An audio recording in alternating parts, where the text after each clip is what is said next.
ngayon, dahil today is Thursday, no, Jules? Today is Cooking Master Boss. At syempre, tuturuan natin ang ating mga boss kung paano ngayon magluto ng pork curry. Yes, mga boss, tamang narinig nyo. Hindi po chicken ang gagamitin natin, kung hindi pork. So, curry, di ba ito yung maanghang? Maanghang siya, oo. Okay. Well, it depends naman kasi pag curry naman, marami talaga siyang spices. Alam naman natin, di ba, na parang sikat talaga siya sa mga, Asian countries. Sa Thailand, di ba? Like Thailand, you also have India and Malaysia. At iba't ibang colors din yung iba. Iba't ibang colors, so very colorful din. Pero, okay, yan. Ngayon, ready na, prepared na lahat ng ating ingredients. So, let's start. Okay, so first kasi, talaga, alam naman natin ang curry, meron siyang halo-halo yan eh. May mga vegetables. Like, for example, we have potatoes here, carrots, bell peppers, string beans, at lalagyan din natin siya ng onions, garlic, panggisa yan. And we also have, syempre, sabi ko nga kanina, marami siyang spices. Hindi mawawala ang ating curry powder, salt and pepper, and of course, our... Laurel leaves? Yes, tama. Ang galing ni Luz. Sabi na niya nang natutunan sa akin. Okay, so Carla, medyo marami siya. Ano yung mauuna dito? Okay, so kanina kasi, binoil na natin yung ating vegetables. So, magsisimula na tayo sa ating pagsusutay ng pork. Well, actually, cook na rin siya. Okay. So, napakadali na lang mga boss. Ito na lang bibigay ko sa inyong tips. Yung iba, sinosutay na nila yung kanilang vegetables. Kaya lang kasi, since alam naman natin, ang ginagamit natin dito is potatoes and carrots. So, matitigas na vegetables. So, mas maganda for me kung iboboil siya.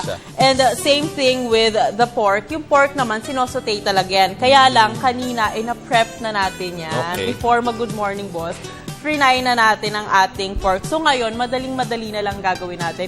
I-assemble na lang natin lahat ng ingredients. Ay, syempre, gamit mo uli ngayon ay olive oil. Olive oil because it's healthy. Okay. Yung iba, Carla, yung potatoes, yung ginagamit nila fried potatoes. Ay, oo. Yung iba kasi parang Depende they fry their vegetables. Kaya lang kasi, again, alam naman natin, di ba, hindi siya madaling maluto. So, mas maganda kung fresh din lahat. Yes, fresh. Okay. So, first, ang gagawin natin, Jules. Garlic. Garlic. Naku, mainit na ba to? Ano yan? Ayan. So, yan, for, golden brown or kahit not necessarily? Golden brown, of course. Okay. Ayan. So, Jules, mahilig ka ba kumain ng mga maanghang na food? Talaga? As much as possible kapag kumakain ako may chili. Tapos yung curry, isa yan sa mga pinaka-favorite ko na mga dish. Oo nga, totoo yan. Di ba sa Maginawa, yung usually yung kinakakainan natin, meron ng chicken curry. Ayan. O yan, wait lang, Jules, ha? Next, spices? Pork na. No, pork na. Pero pwede mo ba akong tulungan? Pwede bang gagawin yung yung curry powder, haluin ko? i-dissolve mo na siya sa gata. Okay. Ilalagay ko na siya dito mismo sa gata. Oo, pero tansyahin mo Okay, ito yung bowl ng gata. Ilalagay ko na lahat dito. Gata. Pero alam nyo mga boss, para kasi dito, di ba, na-feel nyo ba yung parang nakakaumay yung curry? Alam mo, ang secret kasi na ginagawa ko para hindi siya nakakaumay, bukod sa curry powder and gata, nilalagyan ko siya ng tubig. So, tama na yung juice. Then mo na lang ilagay yung curry powder saka yung gata. So, isang spoon ng curry. Yes, okay. Ito, enough na to. Oo. Ayan. Okay, ayan. So, halo ko na.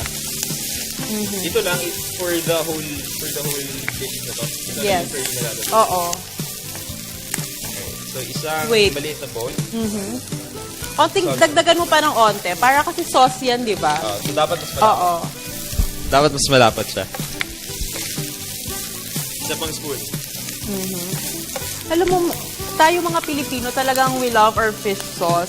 You can also add fish sauce. Kaya lang kasi, oo. Okay. Di ba minsan nga ginagawa pag sausawin, ewan ko kung ganun kayo, ako ganun ako. Well, inaan ko lang to. Siguro isusutake ko na din itong ating carrots na hindi na-boil. So, right after ng garlic and onion, isama na agad yung pork. Yes. Tapos, vegetables na. No, actually. Okay. Tapos sinabi mo kanina, Carla, no, yung patis, mas masarap siya. During that time, or ilalagay na agad yung patis, or mamaya-maya? Siguro, Jules, lalagay ko na yung gata. Yung gata. Sorry. Okay. So, ito na yung Tapos curry. pahingi na ng curry.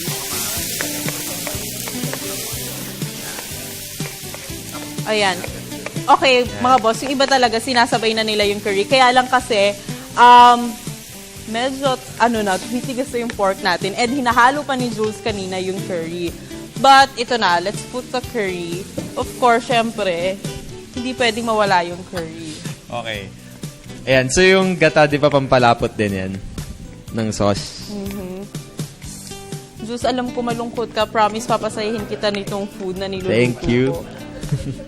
Ayan, nakita natin. Malapot na malapot. Yung lola ko pala magaling magluto. Ah, talaga? Ano favorite niyang lutuin?